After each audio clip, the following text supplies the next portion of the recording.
SC ST OBC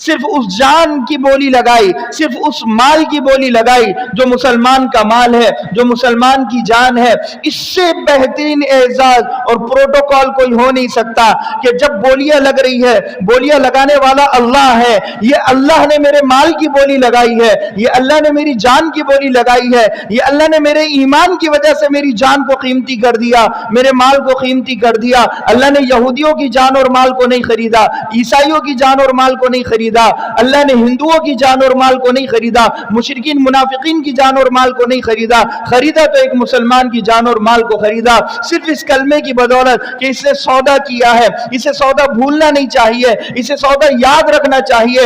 اگر یہ تچھی سی دنیا کی خاطر، اگر یہ تچھے سے اپنی دکان اور مکان کی خاطر، یہ دنیا کی قدر و قیمت اللہ تبارک و تعالی کے پاس ایک لنگڑے مچھر کے پر کے برابر بھی نہیں ہے، اگر یہ پوری دنیا کی قدر و قیمت نہیں ہے تو یقیناً میں بھی کیوں اس دنیا کو اتنا پروٹوکول دوں، میں کیوں اس دنیا کو اتنا عزت دوں، میں کیوں اس دنیا کو اتنی اہمیت دوں، جب میرا اللہ اتنی اہمیت نہیں دے رہا۔ جس اللہ نے زمین کو بنایا، آسمان کو بنایا، ستاروں کو لگایا، سجایا، پہاڑوں کو بنایا، سمندر کی مچھلیوں کو غذا فراہم کی ہے، اور بادلوں کو میرے لیے اٹھایا، اور اتنی کائنات کو سجایا اور گیلیکسیز کو سجایا، تو جب یہ میرا اللہ اتنا پروٹوکول اس دنیا کو دینے کے لیے تیار نہیں ہے جتنا پروٹوکول اس اللہ نے میری جان کو دیا، میرے مال کو دیا، میرے ایمان کو دیا، میرے کلمے کو دیا، تو کیوں نہ میں اپنی اہمیت کو سمجھوں، کیوں نہ میں اپنے کلمے کو سمجھوں، کیوں نہ میں اپنے مال کو سمجھوں، اور میں اسے قیمتی جگہ پر لگاؤں اور قیمتی سمجھ کر لگاؤں۔ یہ اتنا قیمتی ہے، تو بہت زیادہ ضروری ہے ان باتوں کو سمجھنا ہمارے لیے۔ حضرت ابوبکر صدیق بیٹھے ہوئے ہیں اور آپ کے بیٹے بیٹھے ہوئے ہیں، دونوں بات چیت کر رہے ہیں، تو حضرت ابوبکر صدیق سے ان کے بیٹے کہنے لگے کہ ابا جان، جنگ بدر میں آپ میرے سامنے آ گئے تھے، کیونکہ بدر کے بعد یہ دونوں اسلام میں داخل ہوئے۔ حضرت ابوبکر صدیق مسلمان تھے، لیکن جنگ بدر میں بیٹا کافر تھا اور حضرت ابوبکر صدیق مسلمان تھے، لیکن بعد میں یہ اسلام میں داخل ہوئے ہیں۔ جب یہ دونوں آپس میں بات کر رہے ہیں تو بیٹا کہنے لگا ابا جان، بدر میں آپ میری تلوار کے زد میں آ چکے تھے، باپ ہے سمجھ کر میں نے آپ کو چھوڑ دیا۔ تو حضرت ابوبکر صدیق کہنے لگے قسم بخدا، ابوبکر کی تلوار کے نیچے اگر تو آتا تو میں ایک لمحے کے لیے نہ سوچتا کہ تو میرا بیٹا ہے، میں قربان کر دیتا۔ یہ جذبہ تھا حضرت ابوبکر صدیق رضی اللہ عنہم کا۔ کیا ہمارے اندر جذبہ ہے اپنے بیٹوں کو قربان کرنے کا، اپنی بیٹیوں کو قربان کرنے کا، اپنی جان اور مال کو قربان کرنے کا، اللہ کے راستے میں لگانے کا؟ یہ جذبہ ہمارے اندر کھو چکا ہے، ہم سہم چکے ہیں، ڈر چکے ہیں، بزدل بن چکے ہیں۔ ہمیں بزدل بننے کی ضرورت نہیں ہے۔ وَلَا تَهِنُوا وَلَا تَحْزَنُوا وَأَنْتُمُ الْأَعْلَوْنَ إِن كُنتُم مُؤْمِنِينَ، کہ تم ہی سر بلند ہو، تم ہی کامیاب ہو، یقیناً تم کامیاب ہو اگر تم مسلمان ہو، مومن ہو۔ تمہیں ڈرنے اور گھبرانے کی کوئی ضرورت نہیں ہے۔ یہ ایمان تو ہر ڈر کو ختم کرتا ہے، یہ ایمان کی چنگاری تو ہر ڈر کو ختم کرتا ہے۔ یقیناً اگر میں ڈر رہا ہوں، گھبرا رہا ہوں، تو میرا ایمان مجھے اس لیول کا حاصل نہیں ہوا جس لیول کا حاصل ہونا چاہیے تھا۔ یہ ایمان کی ہماری کمزوری ہے۔ حضرت حسین رضی اللہ عنہم کو کوفیوں نے خط لکھا، جو کوفہ کے لوگ تھے، بغداد کے رہنے والے تھے، وہاں پر یزید کی حکومت تھی اور بڑا ظالم تھا، بڑا ظلم ہو رہا تھا وہاں پر، وہاں کا گورنر بڑا ظلم کر رہا تھا۔